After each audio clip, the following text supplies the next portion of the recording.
Welcome back to The Explainer. I am absolutely thrilled to have you here today, because we are embarking on this highly structured, incredibly fascinating journey straight into the shadows.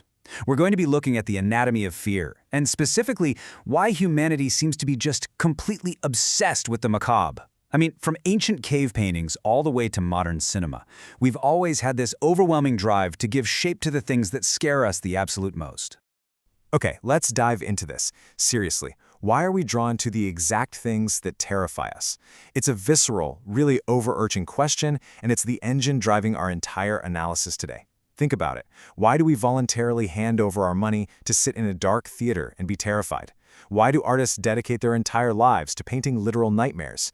Is it some ancient survival mechanism, a way for us to process trauma? Or is it something much deeper, lurking within our collective psyche?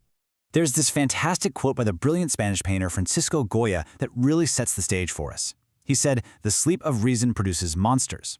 It's moody, it's intellectual, and it's perfect for this explainer. Goya understood that when our logical, waking brain finally shuts down, when reason goes to sleep, our unbridled fantasy just completely takes over. And that right there is exactly where our deepest, darkest fears take physical form. Now, to make sense of all this, we've got a really clear, logical roadmap for today. First, we're going to decode the visual language of fear. Second, we'll break down the anatomy of the Gothic aesthetic. Third, we're exploring the psychology of nightmares. And finally, we'll visit reality's haunting ghost towns. Let's get right into it. Starting off with Section 1, the visual language of fear. Let's decode this. Now, what's really interesting about this is how, for centuries, artists and filmmakers haven't just captured fear.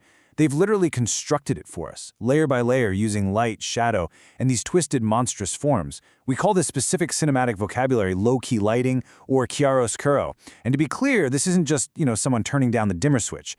It's a very precise technique using a high lighting ratio, like 8:1, where a single key light hits the contours of a subject, casting literally everything else into deep, alienating shade. Psychologically, that completely heightens our sense of unease. It's a real game changer. And you know what? You've seen this exact lighting technique your entire life. Look at classic film noir, movies like The Big Sleep or Double Indemnity. They use lamps as isolated light sources to carve out sharp silhouettes, which subtly hinted at the dark, hidden aspects of a character's soul. And it's still happening today. Directors like David Fincher and cinematographers like Roger Deakins use this to highlight that invisible underlying conflict between light and darkness.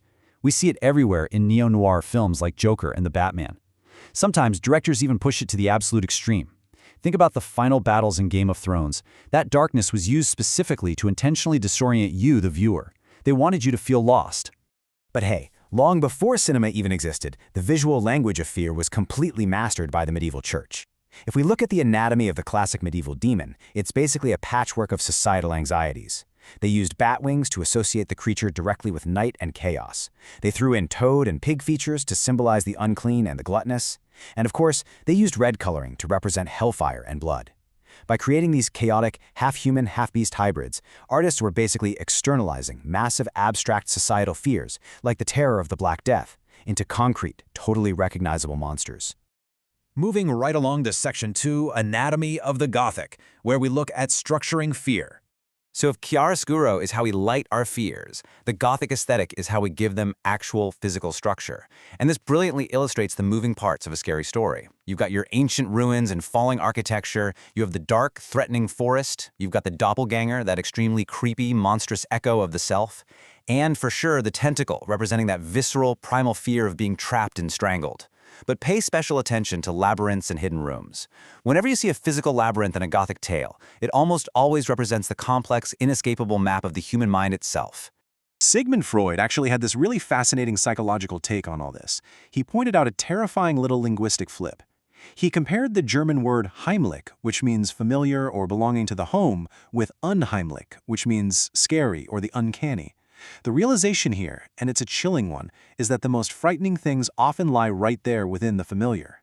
Think about it. There is literally nothing more terrifying than a domestic space, your own safe home, that suddenly turns strange and betrays you. Which brings us perfectly to Section 3, the psychology of nightmares.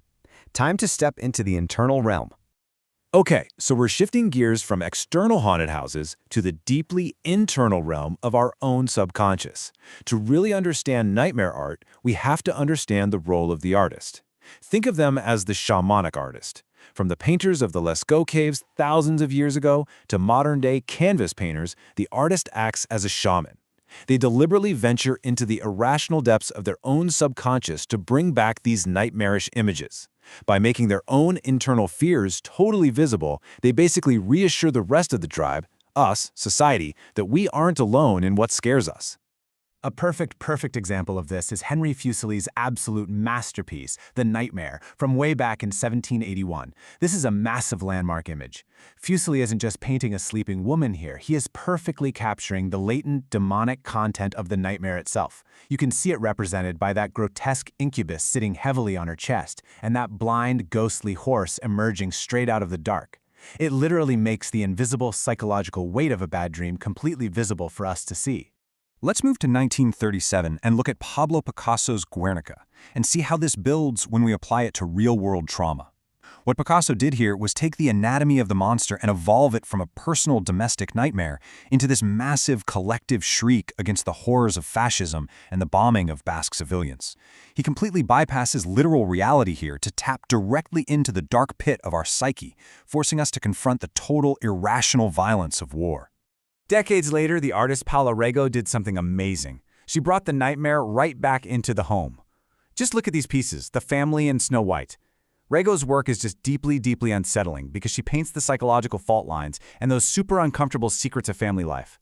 It goes right back to Freud's concept of the uncanny, doesn't it? The absolute terror hidden inside the familiar, everyday domestic routine. So why do these specific images resonate with literally all of us so universally? Well, the psychologist Carl Jung argued it's because of the collective unconscious. He believed these ancient archetypes, like the shadow, which represents our dark animal instincts, or the hero, or the persona mask, they just spontaneously populate our modern dreams. We basically all share the exact same underlying psychological software. And that is exactly why a monster painted in 1781 or 1937 can still send chills down our spines today. And finally, Section 4, Realities Haunting Ghost Towns. Real nightmares. Alright, so what happens when that classic Gothic trope of the ruin isn't just a painting or a movie set, but a real, physical place where the nightmare actually happened? Let's map out this geography of tragedy. We're talking about once bustling European towns left entirely uninhabited due to human conflict or disaster. Pripyat in Ukraine, completely evacuated due to catastrophic nuclear radiation. Belchita in Spain, destroyed in a bloody Civil War battle. Oradour-sur-Glane in France, the site of a horrific World War II massacre which was left exactly as it was on that fateful day as a brutal monument. These aren't fantasy sets, folks. These are the literal, physical manifestations of humanity's worst nightmares. And you know, today, our collective nightmares have completely gone digital. If you dig into massive databases of horror ultra image prompts on platforms like Shutterstock, you literally see a digitized collective unconscious. And what are people searching for? Abandoned hallways with purple neon fog, stitched burlap sack masks, zombies emerging from the river, bloody knives and birthday cakes. It's wild, because we are still using the exact same visual language of fear. The chiaroscuro, the uncanny, the hybrid monsters. We've just updated the whole shebang for the internet age. So, the crucial point is this. After looking at medieval demons, haunted houses, psychological paintings, and real-world ruins, we really have to ask ourselves, is the monster we fear truly an external threat, or is it merely a reflection of the nightmare already inside us? The evidence strongly suggests that our darkest fascinations are really just humanity's way of looking in the mirror. Well, I hope this explainer shed some light into the shadows for you. Keep questioning, keep learning,